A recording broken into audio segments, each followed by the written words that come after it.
and welcome to this eToro webinar. I'm Elliot Gotkin. I'm a freelance journalist, master of ceremonies, and host of the FinTech podcast.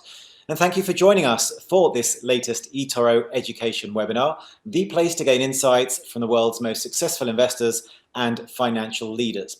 For the next half hour or so, we're going to be taking stock of some of the opportunities and risks in the shipping space. Everything from the pandemic effect to the economic boom we're seeing in the US, China, and elsewhere. And who better to discuss than the CEO of Seanergy, Stamatis Tsantanis. Stamatis, great to see you. Kalispera. Hello, Elliot. Very nice to meet you.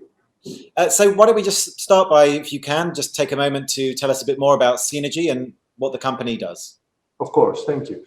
So Seanergy Maritime Holdings is the only US-listed pure-play Capesize dry bulk company, which means that we operate a fleet of only Capesize vessels. Capesize vessels are the largest conventional dry bulk ships, which transport mainly iron ore and coal. I would say around 80% iron ore and 20% coal. So we do transport the two most important raw materials that are now used for the global infrastructure demand and the global infrastructure investment, which is going to take place in the next few years and has been taking place in all the developing world. And when the pandemic began, shipping was one of the biggest casualties. Now, post-pandemic, as we hope the world is recovering, shipping is on a tear. How was Seanergy affected, both on the downside when the pandemic began and on the upside that I guess we're experiencing right now? Yeah, well, that's actually a very good question.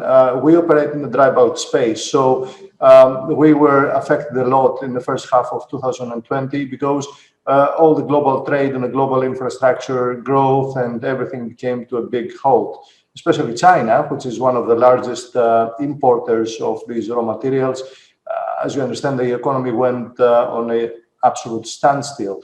However, very quickly, it bounced back in a very successful manner right after May or June of 2020. So the market really shot up and demand for seaborne transportation for this kind of commodities, iron ore and coal, went through the roof. So we have seen a magical V-shaped recovery, which has affected our company and our operations very positively. So we have seen a very impressive turnaround of the market since the second half of last year. And we've heard in the shipping sector from the likes of Maersk, the world's biggest shipper, that talking about investing in more containers, for example, to reduce supply bottlenecks, because it seems that there's just so much demand right now that supply is struggling to keep up. Your fleet is dry bulk, so I'm just wondering how the current boom is affecting your capital spending. Yes, well, dry bulk has been suffering for many years. So it was not only the pandemic that affected dry bulk in the first half of last year, but it was many years suffering. And the main reason was the oversupply of ships. So in the previous decade, between 2011-12 up until 2018, the world had a lot of ships, way more ships that it could handle the current demand. However, through a combination of demand and supply fundamentals that are the core fundamentals of shipping, not just the pandemic and the post-pandemic effect, but it's effectively a demand supply, all this excessive supply has been absorbed, and many years of very low ordering of ships has actually led to this kind of very firm market environment. And this is similar to what has happened in the containers. I mean, the container market was suffering for also about 10 years due to over-ordering of ships.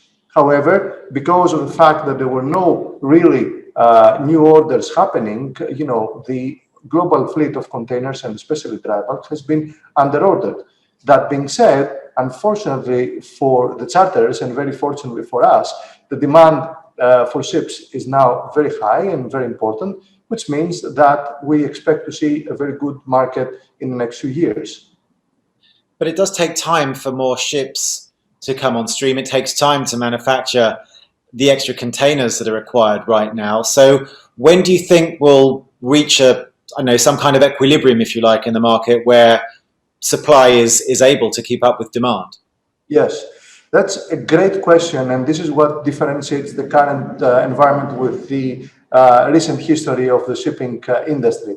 So what is different now is that from 2023, there are new environmental regulations kicking in. And from 2030, there is a pledge that the global maritime community needs to reduce their CO2 emissions. That being said, unfortunately, 2/3 of the global fleet right now has been built from 2012 and previous years. So you cannot make redundant all the ships. At the same time, there is no new magical maritime technology which we know what it will be in the future. So unfortunately, or fortunately, I must say, there is no prevailing technology for what the ship of tomorrow is going to look like. So building a ship today and paying, let's say, $60 million to build a new ship, that same ship may be redundant in 2030. So that kind of makes it very difficult for people in the right minds to start ordering ships without knowing what the ship of tomorrow is going to look like, and especially a ship that has about 25 years of useful life, to suddenly say after 10 years, oh, now you're redundant because you emit too much CO2. So that has created a lead on the shipbuilding capacity, which we think is going to work to the benefit of shipping for the next few years. I don't know about the day after tomorrow, which means towards the end of the decade, and what kind of new prevailing marine propulsion is going to look like, whether it's going to be ammonia or hydrogen or whatever. But right now, there is no conventional solution to replace thousands of ships that are in the water right now with the old conventional technology. Well, I know that in the olden days we used to use wind, and I know that there are many companies or some startups out there trying to see if they can harness wind once more in a slightly more advanced manner to power ships. But I guess we'll have to wait and see which technology prevail. But perhaps just as a part of obviously your business, you can give us an overview of the current environment for shipping dry bulk commodities post-pandemic. What do you actually see happening in different regions of the world? Because we kind of know where a lot of the supply is coming from in terms of the iron ore or the coal or other dry bulk commodities, and obviously we know where a lot of the demand is, but just wondering what you're seeing across the globe in different regions. Yes. In all the previous pandemic situations in the previous century, there is usually a very strong economic boom right after a pandemic period. One of the main reasons why you see this impressive turnaround is the infrastructure growth. So what is expected right now with all this global stimuli from various economies, whether it's China or Europe or the US, we have seen commitments for trillions of dollars on top of the existing infrastructure projects, which the world is definitely not going to look the same as it used to be prior to the pandemic. I mean, for example, we will see cities spreading out. We will see people not living in cramped spaces. You will not see blocks of city blocks with 10 or 20,000 residents or workers. I mean, that's the world of tomorrow. So you need more infrastructure, you need more construction. There will be thousands new motorways, railroads, bridges, tunnels, and all that being built globally. So the single most important commodity for all that is steel. And in order to make steel, you need iron ore and you need metallurgical coal. So China is building more than 50% of the global steel production, as you understand. So it's not only demand from China to build steel, but is the insatiable demand of the world for infrastructure projects, and what the rebuilding of the global infrastructure is going to look like tomorrow. So you need more steel and you need more iron ore and coal to make that. So it's kind of an unstoppable situation. And you mentioned China, and of course, over the past couple of decades, China has been the main consumer of dry bulk commodities. Yes. Where do you see China right now? Are we kind of at the beginning of another super cycle? Are we in the middle? Are we getting towards the end of it and things are going to start calming down? Where do you see Chinese demand? No, we're definitely in the beginning of a super cycle, and we're very certain about it. The problem and why you see the increase in price of commodities is not because the demand is reaching at the plateau, but the fact that there is a certain commodity supply which is kind of given. You do not expect Brazil, that has been suffering in the last few years, one of the biggest iron ore producers in the world, and they're trying to keep up with the demand which is happening in China. So it's not a matter of demand, but it's actually a matter of supply of product. We expect Vale, which is one of the largest iron ore exporters in the world, to increase their production and exports by 20%, they have said, in the next couple of years. So if that additional quantity of iron ore hits the water, then number one, you have an increased ton-mile demand, so more transportation of iron ore, and it's going to diffuse the prices because you will have more product. I'm not saying that 220 is an unjustifiable price per ton of iron ore, but once you see the additional product being exported, especially from Brazil, you will see certainly a correction in the price, and it's going to be better for the consumer because the actual product that the consumer is paying is the end steel, the steel bar or whatever it's required in the construction. So we expect to see that deflating in the next few years once the additional quantities hit the water. And given that the past 12 to 18 months have been unprecedented in both their challenges and perhaps opportunities that we're seeing now, what challenges do you see moving center stage over the next 5 to 10 years in your business? Well, I mean, the single most important problem historically for dry bulk and shipping in particular, shipping and dry bulk in particular, has been the oversupply of ships. So in a good cycle, people went out and built more ships because they saw the fundamentals of the economics working to their benefit. However, the reasons that I mentioned before that are environmental and the regulatory reasons, we do not expect to see a big spike in new building, production. That being said, again, if you take out the biggest risk factor for shipping, which has been oversupply, the other main reason that things could not go well for us is, whether there's a global conflict or something like that, which I think that this is a risk which has now started to subside with various additional political balances kicking in. I don't want to turn this discussion political, of course, but I think that the global conflict risk is now subsiding, so we do not really see that happening as well. So demand is very strong. Supply is expected to be somewhat restrained. If there's no global conflict or whatever, we expect to see the market being very strong in the next few years. I hope your optimism for the lack of conflict over the next few years bears itself out. But I would imagine that running your business isn't very similar or isn't the same as running a business where you've got more visibility and where you usually see things, whether they're going up in a straight line or whether they're going up at a slower pace. You usually kind of know the direction of travel. But of course, in the shipping industry, it's so sensitive to upturns when capacity can quickly run short, as we are perhaps seeing now, and downturns when surplus capacity shoots up and rates plummet. So how do you, as a CEO of this business, manage these kind of volatile factors that affect your business? Well, to be honest, we have been through a very rough period of the business suffering since 2015. When we rebuilt Seanergy by starting to reacquiring assets in 2015, we thought that we were at the lowest point historically. But we have not really seen this kind of spectacular upturn for about 5 years. I mean, the market was obviously in an upward trend, but nothing compared to what we've seen the last 12 months and what it is expected to be. So this is a company that has been born and proven in a very bad market. So we have gone through a very bad market.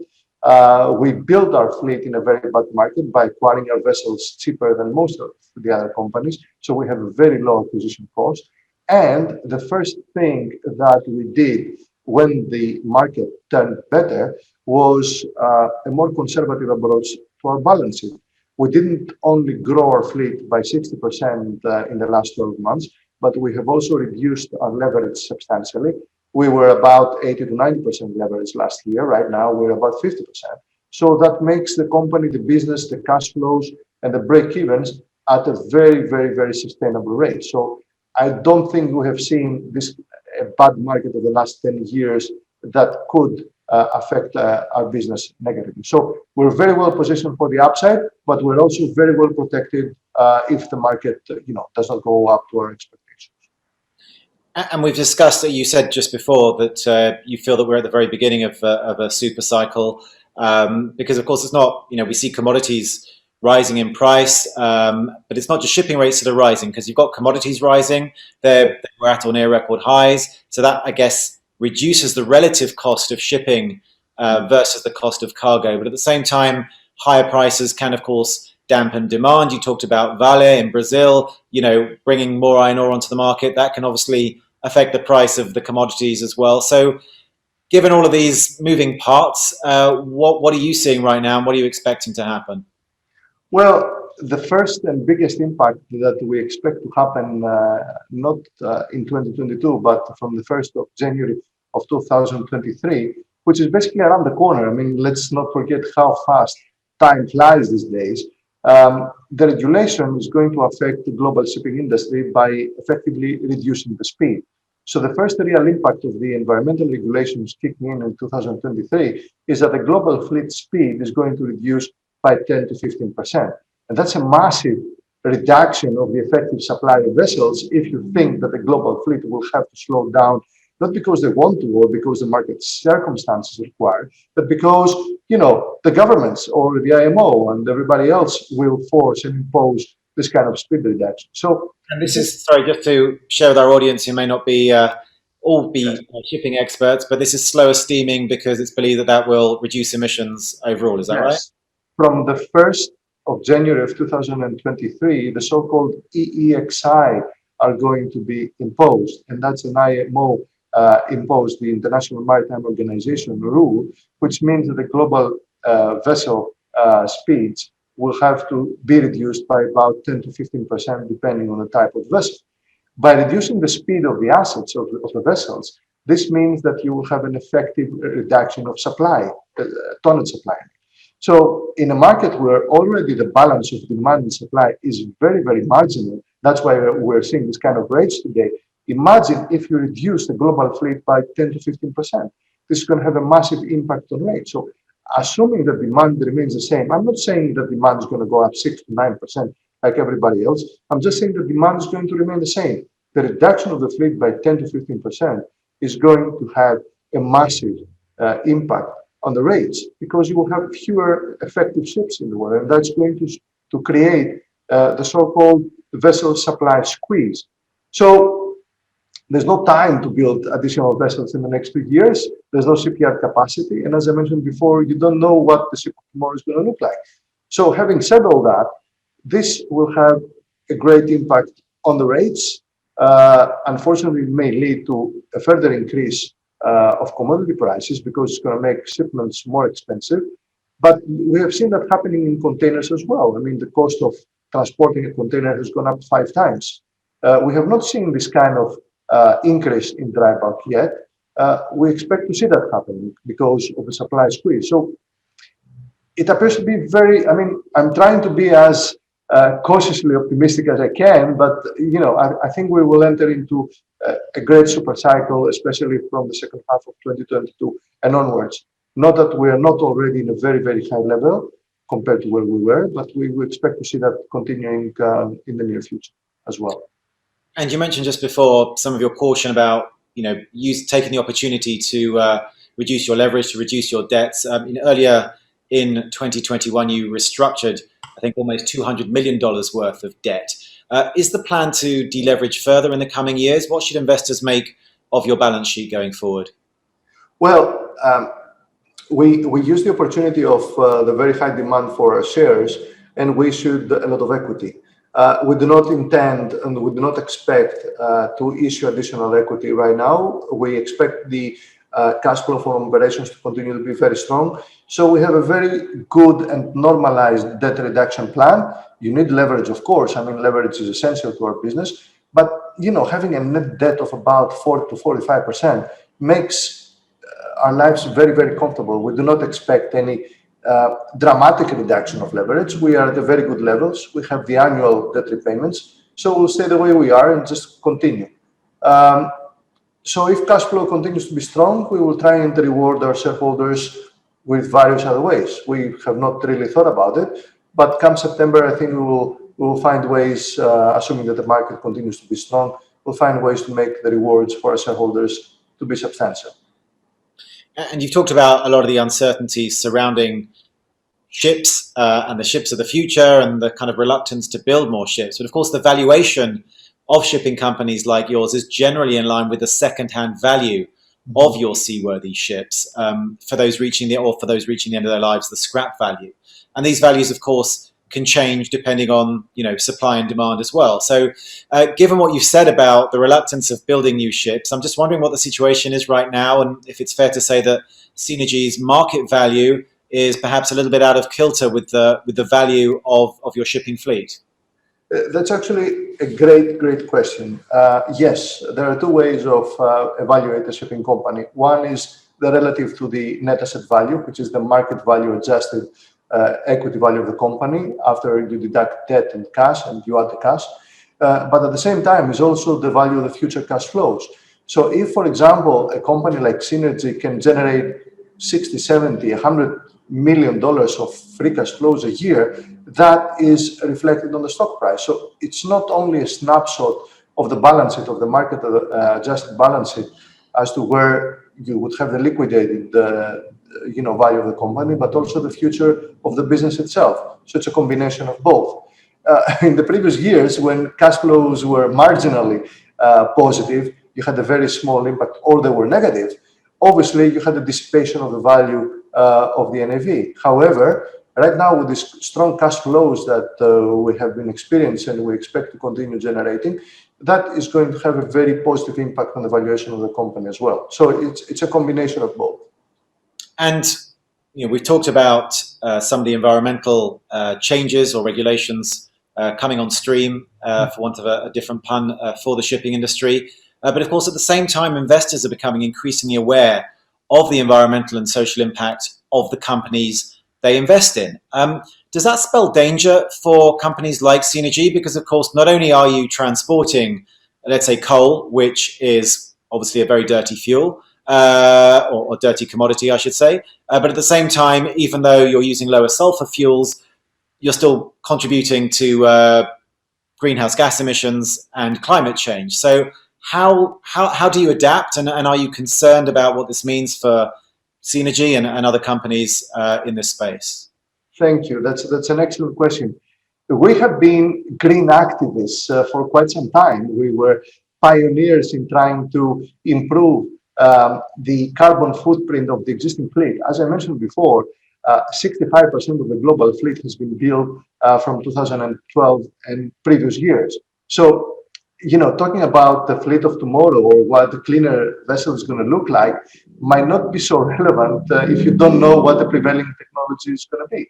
But what you can do is you can improve the actual fuel efficiency and the emissions, the carbon emissions of the existing fleet. So what we have done as a company is, with partnerships and joint ventures with some of the global, most prominent global charters, is that we have entered into agreements where we have shared the cost of environmental implementation. For example, the SOx, the sulfur dioxide implementation, we have shared the cost with 3 different major charters, and they have invested on board our ships to install the scrubbers.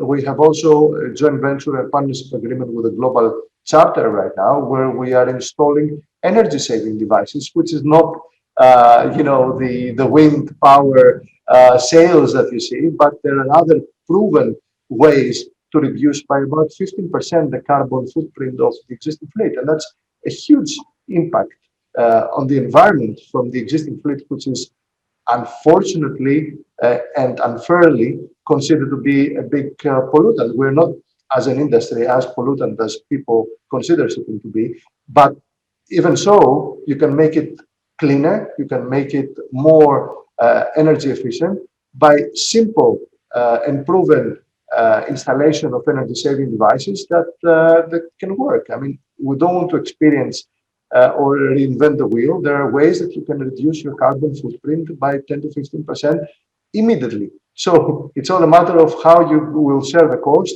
and who's going to pay for that, which is a very big investment, as you understand. So if the global shipping and the ship owners, we are just one part of the global trade equation. Someone ships the goods and someone receives those goods, and someone consumes, what we do. So we're just a small part of the global trade equation. If everybody comes together and we find a solution how to reduce the carbon footprint, that's very easily implemented without reinventing the wheel or building huge sails or whatever on board the ships. It can be done, and we have done it. So, in summary, not something that's keeping you awake at night? Well, we definitely want to make the world greener, and we want to make the world a better place. After going through, a near-death experience, which is the pandemic, for the global population, you need to create the so-called environment for the world to thrive for the next 10 to 20 years. What happens if you have another pandemic? How can you live in cramped cities and you have thousands of people living on certain blocks, city blocks or all that? So we have to create the environment that people will definitely can survive and can overcome a future crisis. Shipping is part of that. We are part of the trade. You need products, and you need infrastructure, you need the fuel, you need the commodities. So all of these things are pretty much required. And when you operate 16 vessels globally in so many countries, I cannot really say that nothing keeps you awake at night. I mean, there are so many dangers from the normal course of business and the normal operations. So I'm concerned about our seafarers, I'm concerned about our ships. This is my top concern right now. But if you build a solid company, you can overcome any potential crisis. Okay, well, I've got a couple of questions that came in from investors on the eToro platform. So the first one is, do you see the Baltic Dry Futures Index, which is a measure of the cost of shipping dry commodities, as a good measure of global economic activity? Well, the futures, the so-called FFAs, the forward freight agreements, especially on the Capesizes, have been used as an instrument for hedging purposes. So I do not consider them to be an indicator for the global growth, because it's usually short term. I mean, the curve goes up and then it flattens and drops again. So it's a short-term indicator and a hedging tool for the charters to fix ships. There's nothing more to that, I'm sorry to say, but the FFAs are actually a mere hedging instrument for the big charters. Okay, I've got another question here, which is, what other measures would you recommend investors kind of watching this? What other measures should they be tracking when they're trying to assess companies or businesses to invest in? Well, as far as dry bulk shipping is concerned, number one, as I mentioned before, is supply. When you see a big spike in shipbuilding activity, that's usually a risk factor for the market in the next few years. At the same time, infrastructure demand, commodity prices, they all play a role. But let's not forget, demand for seaborne transportation services has always gone up historically for the last 30 or 40 years. So it always goes up. Demand is always there because the global trade goes up, the global economies go up, and you don't have negative economic and trade growth except for certain periods of time that are very, very small. So in the history of time, demand always goes up. It's always a matter of supply that usually spoils the party in shipping. So the biggest risk, in my opinion, is when you see a surge in shipbuilding. That is a risk for a year to 2 years to come with additional capacity. Okay, so I guess watch this space. But Stamatis, we're actually pretty much out of time. So I really just want to thank you for taking the time to speak to me and to all the people from the eToro platform watching this webinar, for giving us your insights and your perspective on shipping, and also, of course, on Seanergy as well. So Stamatis Tsantanis, CEO of Seanergy, thank you very much for speaking to us today. Thank you, Elliot. Thank you very much for the opportunity.